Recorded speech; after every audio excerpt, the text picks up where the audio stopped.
Happy Wednesday, Nancy Burt-Preece here. I'm an independent Stampin' Up! Demonstrator.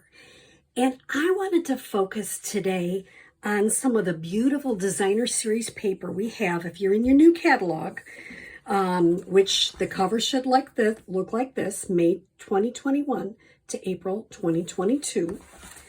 And we're on pages 130, 131, 132, 133, and 134. And there's some fun things on 135 too. And you notice I have little, and some of them I have to X. I just got these designer series papers.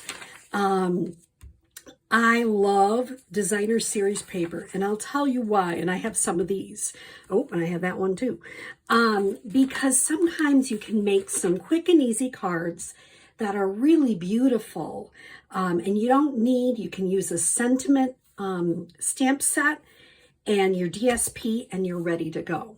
So let me show you what we're going to do today. Today we're going to focus on what I call a triangle card.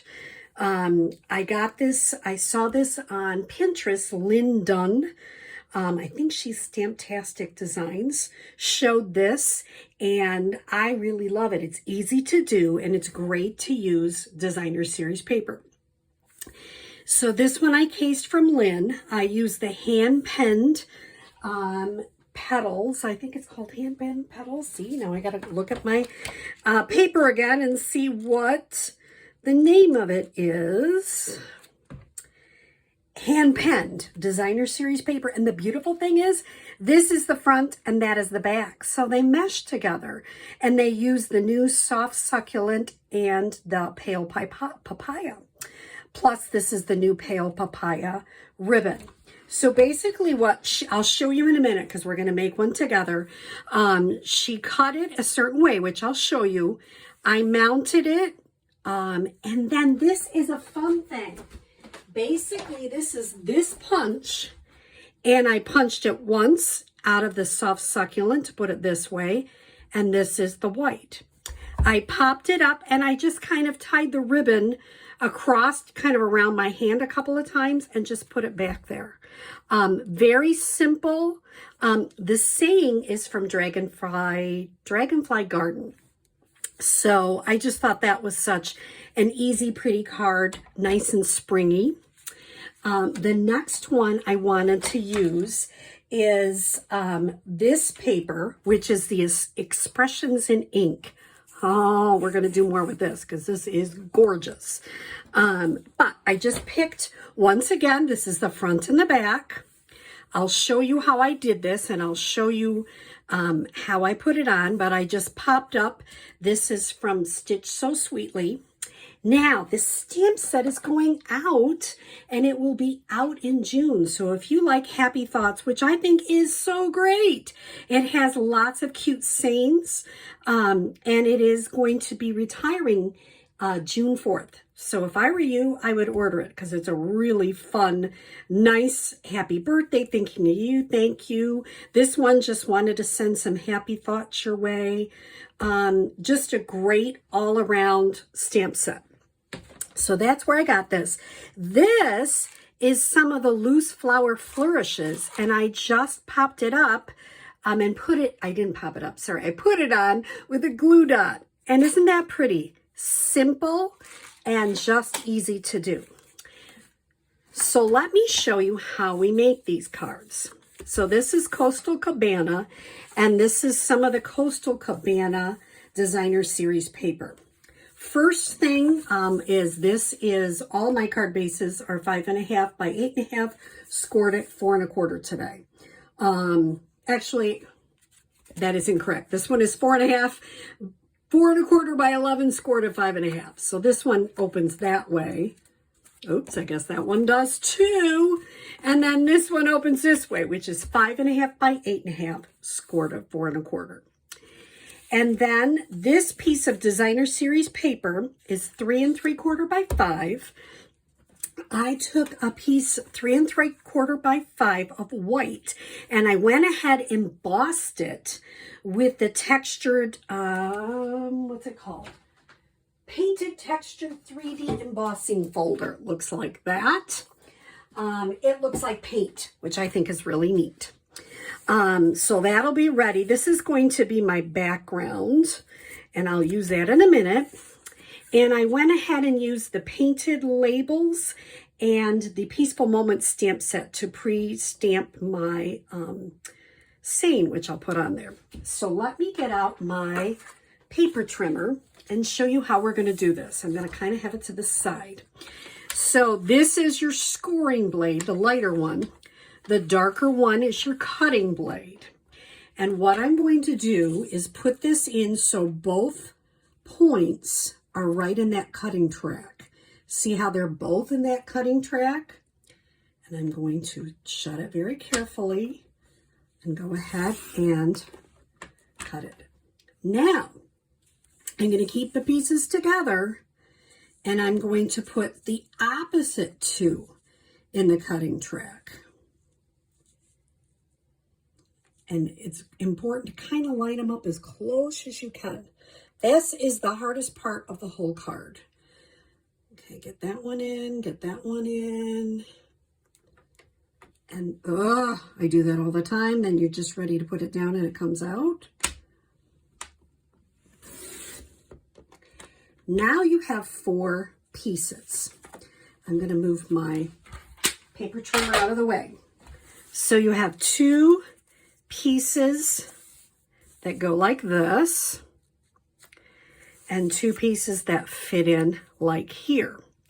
Now, what I did with these other cards is if I wanted to, I could just do it like this, which is kind of what I did for both of these cards. For this one, I want to use the background and make it a little bit different. So this one, I'm going to use this as my card base, and I'm going to adhere these right on here.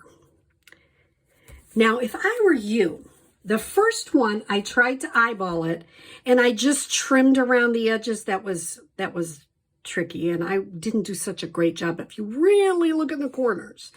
This one, what I did is I actually mounted the paper on a 3 3/4 by 5, and I did a lot better. And then I just trimmed around anything that was sticking out, and I like that effect better. This one is new. I haven't tried it this way, so I'm trying it with you. These 2 pieces I would keep because you could use them somehow to do something with them in the future. I don't know what you would do, but I never throw anything away. I might punch something out of that. I have a drawer of scraps that I always keep.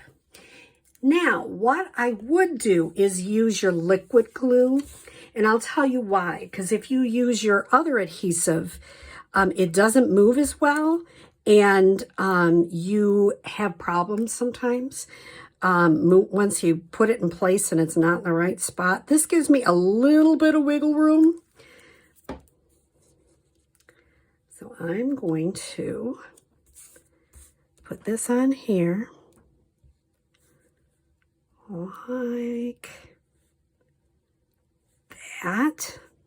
Once again, if there's anything that doesn't look right, I can trim that off later. Like that little part might not look right, I'll trim it off later.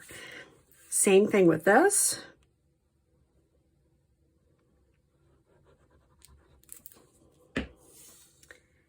And I always think these 2 kind of meet. And usually in these cards, there's always some saying that goes in the middle. So if it's not perfectly met in the middle, that's okay, because you're going to have a saying there.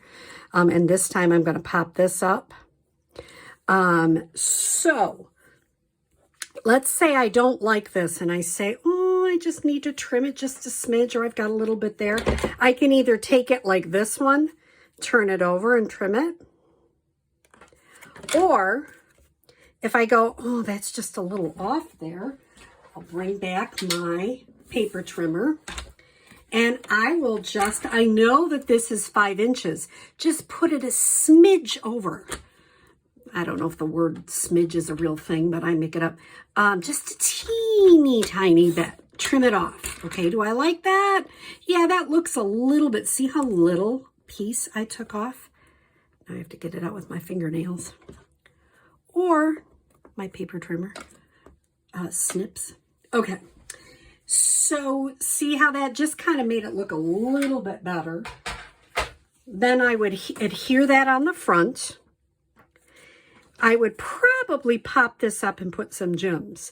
And it's just a very simple card fold. So this is called the triangle card. And I might trim that a little bit more because I'm kind of anal like that. But you wouldn't have to, but I might. So it's a simple fold. Easy to do. They're 3 3/4 by 5, and then you cut it on the diagonal both ways. And it just makes a really pretty DSP card. You can use ribbon, you can use all sorts of different ways that you can make it. On this one, I probably would just leave it like this and pop this up. So a neat, easy card, and it uses a lot of designer series paper. And remember, they have so many beautiful pieces in the back of the catalog starting on page 135. If you don't have a Stampin' Up! Demonstrator, I would love to be your demonstrator, and I will put my host code and my website on there, and feel free to order. I hope you have a great Wednesday. Have a good day.